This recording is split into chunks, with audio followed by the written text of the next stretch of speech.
नमस्कार मित्रांनो, तुमचे सर्वांचे स्वागत आहे. आज आपण पीएम किसान योजना आणि नमो शेतकरी योजना यांच्यामधील संबंध आणि त्याचा तुमच्या 8व्या हप्त्यावर काय परिणाम होतो यावर चर्चा करणार आहोत. मित्रांनो, तुम्हाला माहितच आहे की नमो शेतकरी योजना आणि पीएम किसान योजना याबद्दल आता हप्ता कधी येणार हा मोठा प्रश्न आहे. तर ह्या व्हिडिओमध्ये आपण हप्ता कधी येणार, हप्ता किती येणार आणि पैसे कधी जमा होणार हे दोन्ही गोष्टी 2 हप्त्यांचे पाहणार आहोत. तर मित्रांनो, काय प्रश्न आहे तर पीएम किसान योजना आणि नमो शेतकरी योजना यांच्यातील संबंध आणि त्याचा तुमच्या 8व्या हप्त्यावर म्हणजे नमोच्या 8व्या हप्त्यावर काय परिणाम होतो यावर चर्चा करू.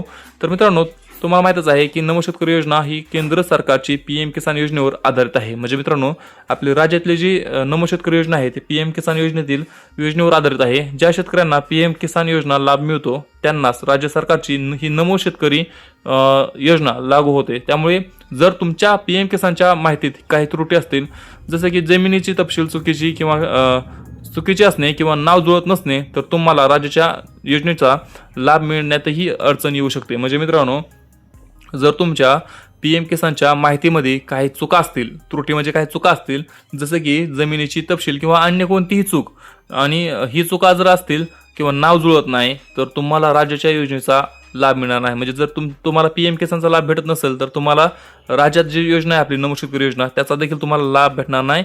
या योजनेचा लाभ मिळण्यातही अडचण येऊ शकते. तर कृषी विभागाकडून या दोन्ही योजनांच्या लाभार्थ्यांची यादी पडताळून पाहिली जाते आणि दोन्हीकडे माहिती बरोबर असेल तरच हप्ता मंजूर केला जातो. म्हणजे मित्रांनो, तुमची पीएम साठी जी तुम्ही फॉर्म भरलाय, पीएमची माहिती आणि नमोची माहिती तुम्हाला सेम ठेवावं लागेल.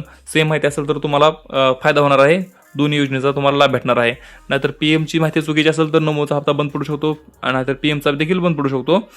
ही गॅरंटी जास्त आहे की दोन्ही हप्ते तुम्हाला येणार नाहीत जर तुमची माहिती चुकीची असेल तर मित्रांनो, दोन्हीकडे माहिती बरोबर असेल तरच हप्ता मंजूर केला जातो. त्यामुळे पीएम किसान पोर्टलवर तुमचे स्टेटस नेहमी चेक करत राहा, जेणेकरून कोणत्याही त्रुटी वेळेवर दूर करता येतील, म्हणजे कोणत्याही चुका वेळेवर सुधारता येतील. आणि आता सर्वात शेवटची आणि तोच महत्त्वाचा मुद्दा म्हणजे ज्याची तुम्ही सर्वजण आतुरतेने वाट पाहत आहात, तो म्हणजे पैसे कधी येणार आणि किती येणार. तर मित्रांनो, नमो शेतकरी योजनेचा 8वा हप्ता ह्या हप्त्याअंतर्गत तुम्हाला 2,000 रुपये मिळणार आहेत आणि हे 2,000 रुपये तुम्हाला मार्चच्या अखेरीस किंवा मार्चच्या ह्या पहिल्या आठवड्यामध्ये किंवा एप्रिलच्या पहिल्या आठवड्यामध्ये डीबीटीद्वारे थेट तुमच्या खात्यामध्ये जमा होणार आहेत. म्हणजे मित्रांनो, तुम्हाला नमोचा 8वा हप्ता भेटणार आहे मार्चच्या ह्या आठवड्यामध्ये, नाहीतर शेवटच्या आठवड्यामध्ये. आणि पीएम किसानचा हप्ता देखील ह्या आठवड्यामध्ये येऊ शकतो मित्रांनो. तर तुम्हाला एकंदरीत 4,000 रुपयाचा लाभ देखील होऊ शकतो. तर मित्रांनो, तुमच्या ह्याबद्दल काही प्रश्न असतील तर आम्हाला खाली कमेंटमध्ये नक्की विचारा. आपण भेटू पुढच्या व्हिडिओमध्ये. तोपर्यंत जय हिंद, जय महाराष्ट्र.